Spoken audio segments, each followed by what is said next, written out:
Hello everyone, అందరికీ కూడా సంక్రాంతి శుభాకాంక్షలు. నా బైక్ అపాచీ ఆర్టీఆర్ నా బైక్ గివ్అవేలో 49 రూపీస్కే ఇస్తున్నానని చెప్పాను కదా. అంటే నిన్న జనవరి 14కి నిన్న స్టార్ట్ అయింది. నెక్స్ట్ ఫిబ్రవరి 14కి ఎండ్ అవుతుంది. అందరూ కూడా ఆన్లైన్ పేమెంట్ చేస్తున్నారు. తెలిసిన వాళ్ళు ఆఫ్లైన్లో నా దగ్గరికి వచ్చి ఇస్తున్నారు.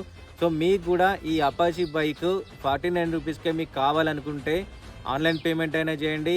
ఆఫ్లైన్లో నా అడ్రస్ కావాలంటే డిఎం చేయండి, అడ్రస్ కూడా పెడతాను. 49 రూపీస్కే బైక్ ఎవ్వడు కూడా ఇయ్యడు. అందరు నాకు మెసేజ్ చేస్తున్నారు ఇదంతా స్కాము, ఇందులో నువ్వు కూడా ఇన్వాల్వ్ అయ్యి స్కామ్ చేస్తున్నావు అని. నేను అలాంటి పనులు అస్సలు చేయట్లేదు. ఫస్ట్ టైం పెడుతున్నాను, అది జెన్యున్గా పెడుతున్నా. మీరు కూడా పేమెంట్స్ జెన్యున్గా చేయండి, నమ్మకంతో చేయండి. నేను అదే నమ్మకంతో నేను బైక్ ఇస్తానని చెప్పాను. ఖచ్చితంగా నేను బైక్ ఇచ్చేస్తా. వాళ్ళు ఎవడో ఫ్రాడ్ చేస్తున్నాడో నాకు తెలియదు. నాకు తెలిసి కూడా నేను ఇందులో మూవ్ అవుతున్నా అంటే దాని అర్థం నేను ఫ్రాడ్ చేయట్లేదని. సో అంతే నమ్మకంతో మీరు కూడా పేమెంట్ చేయండి. నేను చెప్పాను కదా, ఖచ్చితంగా 1500 టోకెన్స్ అయిపోయాక విత్డ్రా తీస్తా. ఎవరికి బైక్ వస్తే వాళ్ళకు 49 రూపీస్కే ఇచ్చేస్తా. సో ఈ వీడియోని అందరికీ కూడా షేర్ చేయండి. ఎవరికైతే బైక్ లేదో వాళ్ళు అదృష్టవంతులు ఈ 49 రూపీస్లో.